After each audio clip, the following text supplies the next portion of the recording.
அனைவருக்கும் வணக்கம். தெய்வீக பலன்கள் சேனல் சார்பாக தங்களை அன்புடன் வரவேற்கிறோம். இன்று நம் காணொளியில் காண விரும்புவது மார்கழி மாதம் தேய்பிறை பஞ்சமி என்று என்ன செய்ய வேண்டும் என்பதை பற்றி இந்த காணொளியில் பார்க்கலாம். வாருங்கள் காணொளிக்கு செல்லலாம். மறக்காமல் ஒரு சப்ஸ்கிரைப் செய்யவும். ஒவ்வொரு நாளும் ஒவ்வொரு விசேஷ குணங்களை கொண்டது. அதுபோலத்தான் ஒவ்வொரு திதியும் ஒவ்வொரு விசேஷ பலனை கொண்டுள்ளது சிறப்பு. இதில் மிக முக்கியமானதுதான் பஞ்சமி திதி. அதன்று வராகி அம்மன் வழிபாடு, பஞ்சமுக விளக்கேற்றி பிரார்த்தனை செய்வது, கடன் தொல்லை தீர தொடர்ந்த பஞ்சமியில் வழிபாடு செய்து வருவது சமீப காலமாகவே அதிகரித்து வருகிறது. முக்கியமாக இந்த ஜனவரி மாதத்தில் தேய்பிறை பஞ்சமி, அதாவது தமிழ் மாதங்களின்படி மார்கழி மாதம் தேய்பிறை பஞ்சமி புதன்கிழமையில் மாபெரும் சிறப்பு மிக்க இந்த பஞ்சமி திருநாளாகும். இந்த நாளில் நிலம், கடன், வீடு போன்ற சிக்கல்கள் தீர, அந்த நாள்பட்ட நோய்கள் தீர, அனைத்தும் நல்லபடியாக நடக்க இந்த தேய்பிறை பஞ்சமியில் வழிபட வேண்டும். முக்கியமாக தேய்பிறை பஞ்சமி திதி என்பது சிறப்பு மிக்கது. நிலம் வாங்க விற்க முடியாமல் இருப்பவர்கள், வீடு கட்ட முடியாமல் சிரமப்படுபவர்கள், வீட்டை விற்கவோ வீட்டில் சட்ட சிக்கலோ இருப்பவர்கள், இது போன்ற நிலம் மற்றும் வீடு சார்ந்த எல்லா பிரச்சனைகளும் வராகி அம்மனுக்கு தேய்பிறை பஞ்சமி நாளில் விளக்கேற்றுவது சிறப்பம்சம். சிகப்பு நிற பூக்களால் அர்ச்சனை செய்தாலும் இந்த வராகி அம்மனுக்கு நாங்கள் மேலே கூறிய அனைத்து பிரச்சனைகளும் தீரும். மாதுளைம்பூ, செம்பருத்தி, செவ்வரளி, ரோஜா என்று சிகப்பு நிற பூக்களை கண்டிப்பாக பயன்படுத்தலாம். தொடர்ந்து 5 மாதம் வரும் தேய்பிறை பஞ்சமி நாளில் வராகி அம்மன் கோவிலில் 5 நெய் அல்லது நல்லெண்ணெய் விளக்கு ஏற்றி வந்தால் எல்லா பிரச்சனைகளும் ஒளிந்துவிடும்.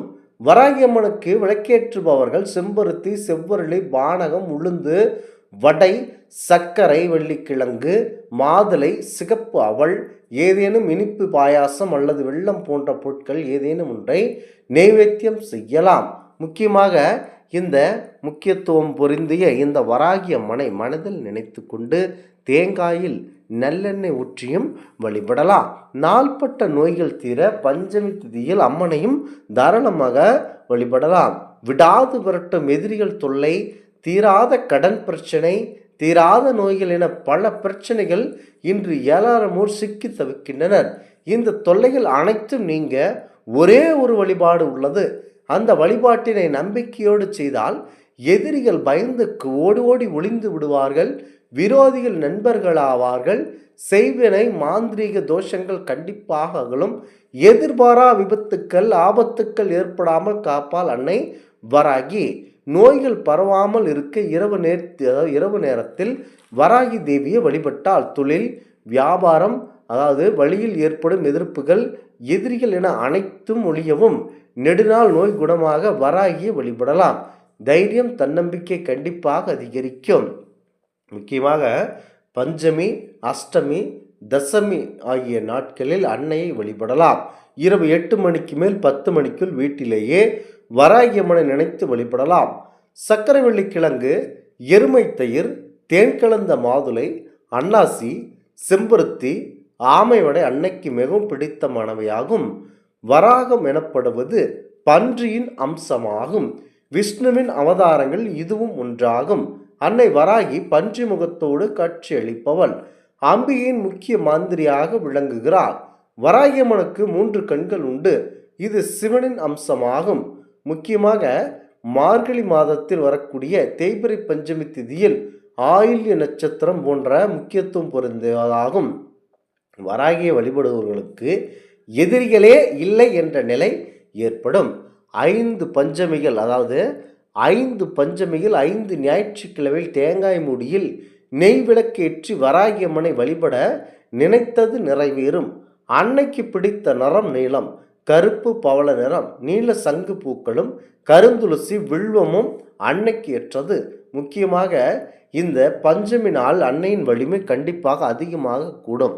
ஆகமையால் பஞ்சமி திதியில் அனைவரும் பரம்பொருள் வராகி அம்மனை வழிபட அனைத்து வாழ்க்கையிலும் நல்லது நடக்கும். அமாவாசை, பௌர்ணமி அடுத்து வரும் 5வது திதி பஞ்சமி ஆகும். வராகி அம்மனை வழிபட சிறந்த நாள்தான் இந்த தேய்பிறை பஞ்சமி. தேய்பிறை பஞ்சமி திதியில் தான் நம் வராகி அம்மன் அவதரித்தார்கள். பஞ்சமியில் வராகிய வழிபட கண்டிப்பாக எதிரிகளுடைய தொல்லை தீரும் என்பது ஐதீகமாகும். பஞ்சமி திதி என்பது வராகிய வழிபடுவதற்கு மிக முக்கியமான நாள். சப்த மாதர்களில் முக்கியமாக வீரியம் கொண்ட சக்தி மிகுந்த ஒரு தெய்வம் என்று பார்த்தால் அவர்தான் நம்முடைய பஞ்சமி திதியில் அவதரித்த வராகியம்மன். தேய்பிறை பஞ்சமி திதியில் முக்கியமாக வராகியம்மன் வழிபாடு செய்வது சிறந்தது. ஏனெனில் தடைப்பட்ட காரியங்கள் கண்டிப்பாக வெற்றியாகும், தைரியம் தரும், மேலும் நல்ல பலன்களை அளிக்கும். செவ்வரளி, சங்கு பூக்கள் போன்ற பூக்களால் அலங்கரித்து வராகியம்மன் 12 நாமங்களை உச்சரித்து வழிபட வேண்டும்.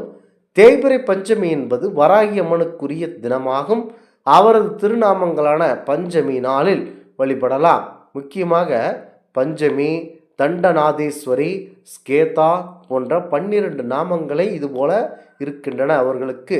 செவ்வரளிப்பூ, நீல நிறப்பூ, முக்கியமாக சங்கு நீல நிறப்பூ, இது எல்லாம் அம்மனுக்கு மிகவும் சிறப்பு மிக்கது, அலங்காரத்திற்கு உகந்தது. வராகியம்மனின் மந்திரங்களை சொல்லி வழிபடுவது நன்மை தரும். பகலில் ஒரு முறை மட்டும் உணவு உண்டு, இரவில் சாப்பிடாமல் இருப்பது நல்லது. மனதில் தைரியம் பிறக்கும், தடைப்பட்ட காரியங்கள் வெற்றியாகும், எண்ணிய வரன்கள் கிடைக்கும், வாழ்க்கையில் நல்ல பலன்கள் உண்டாகும். அம்மனை வழிபடுவதால் முக்கியமாக தேய்பிறை என்பது பௌர்ணமிக்கு பிறகு அமாவாசை வரை சந்திரன் தேயும் காலமாகும்.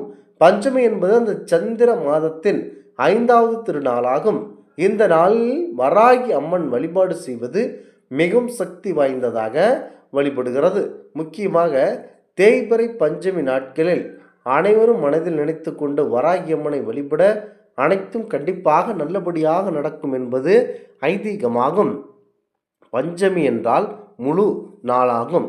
30 நாட்களை கொண்ட சந்திர மாதம் ஒன்றில் அமாவாசைக்கு அடுத்ததாக பூரண ஈராக உள்ள சுற்றில் பட்சம் எனப்படும் வளர்பிறை காலத்தின் 5ஆம் நாளும், பூரணையை அடுத்து வரும் நாளிலிருந்து அமாவாசை முடிய உள்ள கிருஷ்ணபட்சம் எனப்படும் தேய்பிறை காலத்தில் 5வது நாளும் 2 முறை பஞ்சமி திதியில் வரும்.